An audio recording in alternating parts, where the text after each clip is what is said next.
ಸುದ್ದಿ ನೋಡೋಣ. ಪ್ರಜ್ವಲ್ ವಿಡಿಯೋ ಕೇಸ್ಗೆ ಸ್ಫೋಟಕ ಟ್ವಿಸ್ಟ್ ಸಿಕ್ಕಿರುವಂತ ಬ್ರೇಕಿಂಗ್ ಅಪ್ಡೇಟ್ ಬರ್ತಾ ಇದೆ. ಸೈಬರ್ ಸೆಲ್ನಲ್ಲಿ ಎಫ್ಐಆರ್ ನಲ್ಲಿ ದಾಖಲಾಗಿರ್ತಕ್ಕಂಥ ಒಂದು ಅಂಶ, ಸಂತ್ರಸ್ತೆ ಹಾಸನ ಜಿಲ್ಲೆಯ ಜನಪ್ರತಿನಿಧಿ ಅನ್ನುವಂಥದ್ದು ಎಸ್ಐಟಿ ಮುಖ್ಯಸ್ಥರ ಮುಂದೆ ಆ ಸಂತ್ರಸ್ತೆ ಹೇಳಿಕೊಟ್ಟಿದ್ದಾರೆ.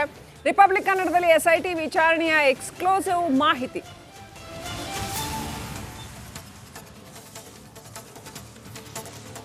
ಏನೇನಾಯಿತು ಸೈಬರ್ ಸೆಲ್ನಲ್ಲಿ ಅತ್ಯಂತ ಪ್ರಮುಖವಾದ ಅಂಶಗಳು ದಾಖಲಾಗಿದೆ. ಅಲ್ಲಿ ದಾಖಲಾಗಿರ್ತಕ್ಕಂಥ ದೂರಿನಲ್ಲಿ ಆಕೆ ಜನಪ್ರತಿನಿಧಿ ಅನ್ನುವಂಥದ್ದು ಎಸ್ಐಟಿ ಮುಖ್ಯಸ್ಥರ ಮುಂದೆ ಸಂತ್ರಸ್ತೆ ಹೇಳಿಕೆಯನ್ನು ಕೊಟ್ಟಿದ್ದಾರೆ. ಯಾವ್ಯಾವ ರೀತಿಯಲ್ಲಿ ಆಕೆಗೆ ಹಿಂಸೆ ಕೊಡಲಾಯಿತು, ಯಾವ್ಯಾವ ರೀತಿಯಲ್ಲಿ ಆಕೆಯನ್ನು ಶೋಷಣೆಗೆ ಒಳಪಡಿಸಲಾಯಿತು ಅನ್ನೋಂಥದ್ದನ್ನು ಕೂಡ ಆಕೆ ಹೇಳಿದ್ದಾರೆ.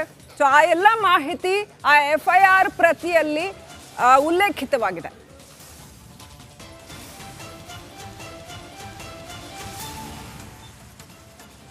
ನಾನು ಸಂಸದರ ಬಳಿ ಕ್ಷೇತ್ರದ ಅಭಿವೃದ್ಧಿ ಕೆಲಸದ ಬಗ್ಗೆ ಚರ್ಚಿಸಲು ಹೋಗಿದ್ದೆ.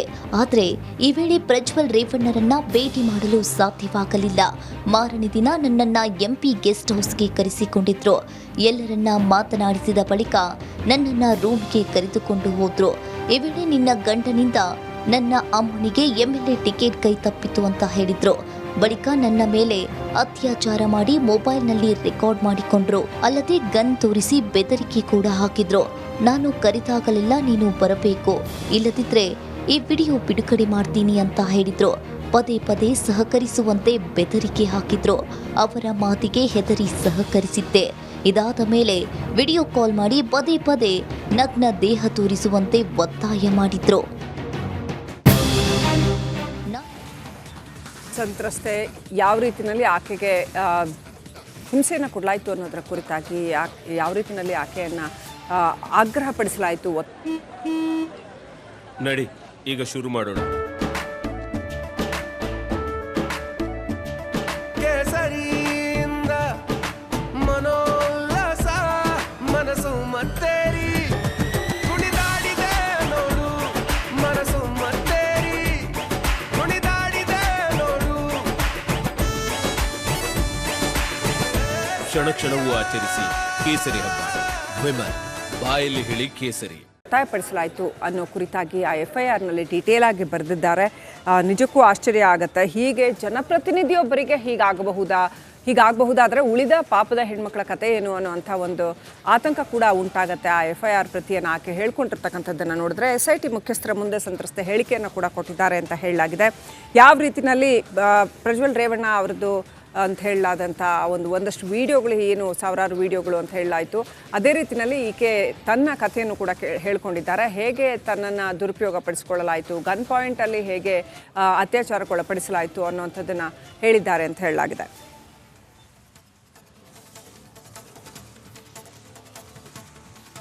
ನಾನು ಕರೆದಾಗಲೆಲ್ಲ ಬರಬೇಕು, ಇಲ್ಲದೇ ಇದ್ದರೆ ವಿಡಿಯೋ ರಿಲೀಸ್ ಮಾಡ್ತೀನಿ, ವಿಡಿಯೋದಲ್ಲಿ ನನ್ನ ಮುಖ ಹೇಗೂ ಇಲ್ಲ, ವಿಡಿಯೋ ರಿಲೀಸ್ ಮಾಡ್ತೀನಿ ಅಂತ ಬೆದರಿಕೆ ಹಾಕಿದ್ರು ಅಂತ ಕೂಡ ಎಫ್ಐಆರ್ನಲ್ಲಿ ಉಲ್ಲೇಖ ಮಾಡಲಾಗಿದೆ.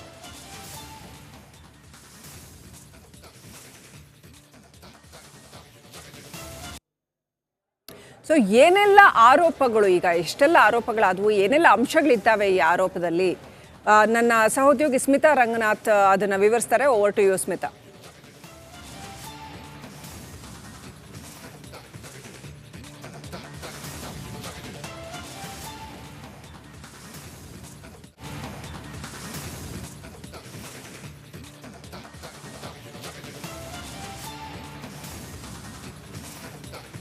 ಓಕೆ, ಪ್ರಜ್ವಲ್ ಕುಟುಂಬಕ್ಕೆ ಸಂಕಷ್ಟ.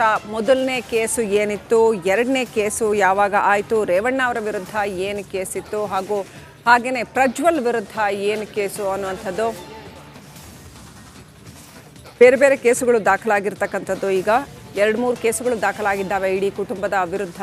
ಹಾಗಾಗಿ ಕುಟುಂಬಕ್ಕೆ ಮತ್ತೆ ಮತ್ತೆ ಮೇಲಿಂದ ಮೇಲೆ ಸಂಕಷ್ಟ ಬರ್ತಾ ಇರೋದನ್ನು ಗಮನಿಸ್ಬೋದು. ಎಲ್ಲವೂ ಕೂಡ ಈ ಥರದ ಲೈಂಗಿಕ ಹಿಂಸೆ ಮತ್ತು ಅತ್ಯಾಚಾರ ಅಥವಾ ಈ ರೀತಿ ಆಗ್ರಹ ಪಡಿಸಿರ್ತಕ್ಕಂಥದ್ದು, ಇಂಥದ್ದಕ್ಕೆ ಸಂಬಂಧಪಟ್ಟಿರ್ತಕ್ಕಂಥ ಪ್ರಕರಣಗಳು ಬಂದಿದ್ದನ್ನು ನಾವು ನೋಡ್ಬೋದು. ಒಂದು ಹಾಸನದ ಜನಪ್ರತಿನಿಧಿ ಮಹಿಳೆಯೊಬ್ಬರು ಎಂಪಿ ಗೆಸ್ಟ್ ಹೌಸ್ಗೆ ಕರೆಸಿ ಈ ರೀತಿ ಅತ್ಯಾಚಾರ ಮಾಡಿದ್ರು ಅಂತ 376 ಕೂಡ ಹಾಕಿದ್ದಾರೆ ಅಂತ ಹೇಳಲಾಗಿದೆ. ನಿಮ್ಮ ಪತಿಯಿಂದಾಗಿ ನಮ್ಮ ಅಮ್ಮನಿಗೆ MLA ಟಿಕೆಟ್ ತಪ್ಪಿತು ಅನ್ನೋಂಥ ವಿಚಾರವನ್ನು ಕೂಡ ಹೇಳಿದರು ಪ್ರಜ್ವಲ್ ರೇವಣ್ಣ ಅಂತ ಆಕೆ ಹೇಳಿದ್ದಾರೆ ಅಂತ ಹೇಳಲಾಗಿದೆ. ಎಸ್, ಸಾಕಷ್ಟು ಅಂಶಗಳಿದೆ. ಓವರ್ ಟು ಯು ಸ್ಮಿತಾ, ಇನ್ನು ಏನೆಲ್ಲ ಅಂಶಗಳಿದ್ದಾವೆ ಆ ಒಂದು FIR ನಲ್ಲಿ, ಮತ್ತೆ ಯಾವೆಲ್ಲ ಕೇಸುಗಳು, ಆ ಎಲ್ಲ ಕೇಸ್ಗಳ ಡೀಟೇಲ್ಸ್ ಕೊಡಿ. ರೈಟ್, ಆಡಿಯೋ ಡಿಸ್ಟರ್ಬೆನ್ಸ್ ಇತ್ತು, ಹಾಗಾಗಿ ನನ್ನ ಧ್ವನಿ ತಲುಪ್ತಾ ಇರಲಿಲ್ಲ. ಮತ್ತೊಮ್ಮೆ ಕ್ವಿಕ್ಕಾಗಿ ಗಮನಿಸ್ತಾ ಹೋಗೋಣ. ಒಟ್ಟು ಪ್ರಮುಖವಾಗಿ 3 ಪ್ರಕರಣಗಳು ಈವರೆಗೆ ಪ್ರಜ್ವಲ್ ರೇವಣ್ಣ ಹಾಗೆ ರೇವಣ್ಣ ಅವರ ವಿರುದ್ಧವಾಗಿ ದಾಖಲಾಗಿರೋದು. ಕೇಸ್ ನಂಬರ್ 1 ದಾಖಲಾಗಿದ್ದು 28 ಏಪ್ರಿಲ್ 2024. ಹಾಸನ ಲೋಕಸಭಾ ಕ್ಷೇತ್ರಕ್ಕೆ ವೋಟಿಂಗ್ ನಡೆದು ಕರೆಕ್ಟಾಗಿ 2 ದಿನದ ನಂತರದಲ್ಲಿ ದಾಖಲಾಯಿತು. ಪ್ರಜ್ವಲ್ ರೇವಣ್ಣ ಹಾಗೆ ರೇವಣ್ಣ ಅವರ ವಿರುದ್ಧವಾಗಿ ಮೊದಲ ಕೇಸ್ ದಾಖಲಾಗಿದ್ದು ಹಾಸನ ಪೊಲೀಸ್ ಠಾಣೆಯಲ್ಲಿ. ಈ ದೂರನ್ನು ನೀಡಿದ್ದು ಮನೆ ಕೆಲಸದಾಕೆ ನೀಡಿದ ದೂರಿನ ಅನ್ವಯ ಪೊಲೀಸರು ತನಿಖೆಯನ್ನ ಪ್ರಾರಂಭ ಮಾಡ್ತಾರೆ. ಇದರಲ್ಲಿ ಆರೋಪಿ ಸಂಖ್ಯೆ 1 ಅಂತ ಗುರುತಾಗಿದ್ದು ರೇವಣ್ಣ ಅವರು, ಆರೋಪಿ ಸಂಖ್ಯೆ 2 ಅಂತ ಹೇಳಿ ಗುರುತಿಸಲ್ಪಟ್ಟಿದ್ದು ಪ್ರಜ್ವಲ್ ರೇವಣ್ಣ ಅವರು. ಹಾಗೆ ಈ ಒಂದು ಕೇಸ್ನ ಆಧಾರದ ಮೇಲೇನೆ ಸರ್ಕಾರ SIT ರಚನೆಗೂ ಕೂಡ ಮುಂದಾಗಿದ್ದು ಅದರ ಡೀಟೇಲ್ಸ್ ಅನ್ನು ನಾವಿಲ್ಲಿ ಗಮನಿಸ್ತಾ ಇದ್ದೀವಿ. ಕೇಸ್ ದಾಖಲಾದ ದಿನಾಂಕ, ಸ್ಥಳ ಹಾಗೆ ದೂರುದಾರರು ಯಾರು ಅಂತ ಹೇಳಿ. ಇನ್ನು 2ನೇ ಪ್ರಕರಣದ ಕಡೆಗೆ ನಾವು ಗಮನ ಕೊಡುವ ಪ್ರಯತ್ನವನ್ನ ಕೂಡ ಮಾಡೋಣ. 2ನೇ ಪ್ರಕರಣ ದಾಖಲಾಗ್ಲಿಕ್ಕೆ ಮುಂಚೆ SIT ರಚನೆ ಆಗಿದ್ದನ್ನು ನಾವು ಗಮನಿಸಿದ್ವಿ. ಹಾಗೆ SIT ಹಾಗೆ ಮಹಿಳಾ ಆಯೋಗ ಕೂಡ ಈ ದೂರನ್ನು ನೀಡಿದಂತಹ ಸಂತ್ರಸ್ತೆಯ ಹೇಳಿಕೆಯನ್ನು ಪಡೆದುಕೊಂಡ್ರು. ಯಾವ ರೀತಿಯಾಗಿ ದೂರು ಏನು ನೀಡಲಾಗಿತ್ತು, ಅದರಲ್ಲಿರುವ ಅಂಶಗಳೇನು ಅಂತ ಹೇಳಿ ಖುದ್ದು ಆಕೆಯಿಂದ ಮಾಹಿತಿಯನ್ನು ಕಲೆ ಹಾಕೋ ಪ್ರಯತ್ನವನ್ನು ಮಾಡಿದ್ರು. ಆಗ ಹೊರಗೆ ಬಂದಿದ್ದು ಆರೋಪ ಲೈಂಗಿಕ ದೌರ್ಜನ್ಯವನ್ನು ಎಸಗಲಾಗಿದೆ ಅಂತ ಹೇಳಿ. ನಾನು ಆಗಲೇ ಹೇಳ್ತಾ ಇದ್ದ ಹಾಗೆ ಈ ಪ್ರಕರಣದಲ್ಲಿ ಅಂದರೆ ಮೊದಲ ಕೇಸ್ ಏನು ದಾಖಲಾಯಿತು ಅದರಲ್ಲಿ ಆರೋಪಿ ಸಂಖ್ಯೆ 1 HD ರೇವಣ್ಣ ಅವರು, ಹಾಲಿ ಶಾಸಕರು ಹೊಳೆನರಸೀಪುರ. ಹಾಗೆ ಇದರಲ್ಲಿ ಆರೋಪಿ ಸಂಖ್ಯೆ 2 ಅಂತ ಹೇಳಿ ಗುರುತಿಸಲ್ಪಟ್ಟವರು ಪ್ರಜ್ವಲ್ ರೇವಣ್ಣ, ಹಾಲಿ ಸಂಸದರು. ತನಿಖೆಯನ್ನು ನಡೆಸ್ತಾ ಇರುವ ಸಂಸ್ಥೆ ನಮಗೆ ಗೊತ್ತಿರೋ ಹಾಗೆ SIT. ಇದು ಪ್ರಜ್ವಲ್ ರೇವಣ್ಣ ಹಾಗೆ ರೇವಣ್ಣ ಅವರ ವಿರುದ್ಧವಾಗಿ ದಾಖಲಾದ ಮೊದಲ ಕೇಸ್. 2ನೇ ಕೇಸ್ನ ಡೀಟೇಲ್ಸ್ ಅನ್ನ ಕೂಡ ಗಮನಿಸ್ತಾ ಹೋಗೋಣ. ದಾಖಲಾಗಿದ್ದು ಮೇ 1ನೇ ತಾರೀಕು CID ಸೈಬರ್ ಸೆಲ್ನಲ್ಲಿ ಈ ಪ್ರಕರಣ ದಾಖಲಾಗುತ್ತೆ. ಸೈಬರ್ ಠಾಣೆಯಲ್ಲಿ ದೂರನ್ನ ನೀಡಿದವರು ಹಾಸನದ ಜನಪ್ರತಿನಿಧಿ ಒಬ್ರು. ಈ ಮಾಹಿತಿ ಇವತ್ತಷ್ಟೇ ಹೊರಗೆ ಬಂದಿರೋದು. 2ನೇ ಕೇಸ್ ದಾಖಲಾಗಿದೆ ಅನ್ನೋ ಮಾಹಿತಿ ಅಷ್ಟೇ ಇತ್ತು. ಯಾರು ಕೊಟ್ಟವರು ಅನ್ನೋದ್ರ ಬಗ್ಗೆ ಹೆಚ್ಚಿಗೆ ಮಾಹಿತಿ ಇರಲಿಲ್ಲ. ಆದರೆ ಇವತ್ತು ಯಾವಾಗ ಈ ದೂರನ್ನು ನೀಡಿದವರಿಂದ ಮಾಹಿತಿಯನ್ನು ತನಿಖಾಧಿಕಾರಿಗಳು ಕಲೆ ಹಾಕಿದ್ರು, ಆಗ ರಿಪಬ್ಲಿಕ್ ಕನ್ನಡಕ್ಕೆ SIT ಮೂಲಗಳಿಂದ ಲಭ್ಯವಾಗಿರುವ ಮಾಹಿತಿ, ಆಕೆ ಕೂಡ ಈ ದೂರನ್ನು ನೀಡಿರುವ ಆಕೆ ಕೂಡ ಹಾಸನ ಭಾಗದ ಜನಪ್ರತಿನಿಧಿ ಅಂತ ಹೇಳಿ. ಹಾಗೆ ಆರೋಪ ಬಂದಿದ್ದು ಅಟಗೇನ್ ಲೈಂಗಿಕ ದೌರ್ಜನ್ಯ ಹಾಗೆ ಕೊಲೆ ಬೆದರಿಕೆ, ಗನ್ ಪಾಯಿಂಟ್ನಲ್ಲಿ ಇಟ್ಟು ನನ್ನನ್ನು ಅತ್ಯಾಚಾರಕ್ಕೆ ಒಳಪಡಿಸಿದ್ದಾರೆ ಅಂತ ಹೇಳಿ ನೇರಾನೇರವಾಗಿ ಪ್ರಜ್ವಲ್ ರೇವಣ್ಣ ಅವರ ವಿರುದ್ಧವಾಗೇನೆ ದೂರನ್ನ ನೀಡಿದ್ದಾರೆ. ಹಾಲಿ ಸಂಸದ ಪ್ರಜ್ವಲ್ ರೇವಣ್ಣ ಅವರ ವಿರುದ್ಧವಾಗಿ ದಾಖಲಾದ 2ನೇ ಪ್ರಕರಣ ಇದು. ಇನ್ನು 3ನೇ ಪ್ರಕರಣದ ಡೀಟೇಲ್ಸ್ ಅನ್ನ ಕೂಡ ಕ್ವಿಕ್ಕಾಗಿ ಗಮನಿಸ್ತಾ ಹೋಗೋಣ. ದಾಖಲಾಗಿದ್ದು ಮೇ 2ನೇ ತಾರೀಕು ಮೈಸೂರಿನ KR ನಗರ ಠಾಣೆಯಲ್ಲಿ ದೂರು ದಾಖಲಾಗಿದೆ. ಈ ದೂರನ್ನ ನೀಡಿದವರು ಮನೆ ಕೆಲಸದಾಕೆಯ ಪುತ್ರ. ನನ್ನ ತಾಯಿ ಮಿಸ್ಸಿಂಗ್ ಇದ್ದಾರೆ, ಈಗೇನು ಹರಿದಾಡ್ತಾ ಇದೆ ಸಾಮಾಜಿಕ ಜಾಲತಾಣದಲ್ಲಿ ವಿಡಿಯೋ, ಆ ವಿಡಿಯೋದಲ್ಲಿ ನನ್ನ ತಾಯಿ ಕೂಡ ಇದ್ರು, ಆಕೆ ಕೂಡ ಸಂತ್ರಸ್ತೆ. ಆದರೆ ಯಾವಾಗ ವಿಡಿಯೋಗಳು ಹರಿದಾಡಲಿಕ್ಕೆ ಪ್ರಾರಂಭವಾಯಿತು ಆ ದಿನದಿಂದಲೂ ಕೂಡ ನನ್ನ ತಾಯಿ ನಾಪತ್ತೆ ಆಗಿದ್ದಾರೆ, ಅವರನ್ನು ಕಿಡ್ನ್ಯಾಪ್ ಮಾಡಿಸಲಾಗಿದೆ ಅನ್ನೋ ಅನುಮಾನ ನನಗಿದೆ ಅಂತ ಹೇಳಿ ಅವರು ದೂರನ್ನು ನೀಡಿದ್ರು. ಮೇ 2ನೇ ತಾರೀಕು ಅಂದರೆ ದಾಖಲಾಗಿದೆ ದೂರು. ಮೈಸೂರಿನ KR ನಗರ ಠಾಣೆಯಲ್ಲಿ ದಾಖಲಾಗಿದೆ.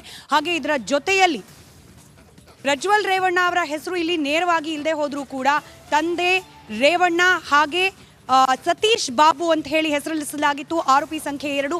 ಈ ಪ್ರಕರಣದಲ್ಲಿ ಆರೋಪಿ ಸಂಖ್ಯೆ ಸತೀಶ್ ಬಾಬು ಅವರು ಭವಾನಿ ರೇವಣ್ಣ ಅವರ ರಿಲೇಟಿವ್. ಅವರನ್ನು ಈಗ ಆಲ್ರೆಡಿ ಅರೆಸ್ಟ್ ಮಾಡಲಾಗಿದೆ. ಆರೋಪಿಯಾಗಿ ಈ ಪ್ರಕರಣದಲ್ಲಿ ಅಂದರೆ ಅಪಹರಣ ಮಾಡಲಾಗಿದೆ ಅನ್ನೋ ಪ್ರಕರಣದಲ್ಲಿ ಆರೋಪಿ ಸಂಖ್ಯೆ 1 ಆಗಿ ಗುರುತಿಸಿಕೊಂಡಿರುವವರು ರೇವಣ್ಣ ಅವರು. ಆರೋಪಿ ಸಂಖ್ಯೆ 2 ಸತೀಶ್ ಬಾಬು ಅವರನ್ನು ಸದ್ಯಕ್ಕೆ ವಶಕ್ಕೆ ಪಡೆದಿದ್ದಾರೆ. ಈ ರೀತಿಯಾಗಿ ಒಟ್ಟು 3 ಪ್ರಕರಣಗಳಲ್ಲಿ 2ರಲ್ಲಿ ಪ್ರಜ್ವಲ್ ರೇವಣ್ಣ ಅವರ ಮೇಲೆ ತಲಾ 2 ಪ್ರಕರಣಗಳು, 2 ಪ್ರಕರಣ ರೇವಣ್ಣ ಅವರ ವಿರುದ್ಧವಾಗಿ ಒಟ್ಟು 3 ಪ್ರಕರಣಗಳು ದಾಖಲಾಗಿದೆ. SIT ಅಧಿಕಾರಿಗಳು ಇದರ ಸಂಪೂರ್ಣ ವಿವರವನ್ನು ಕಲೆ ಹಾಕೋ ಪ್ರಯತ್ನವನ್ನ ಮಾಡ್ತಾ ಇದ್ದಾರೆ. Back to you Shrilakshmi. Right, thank you Smita.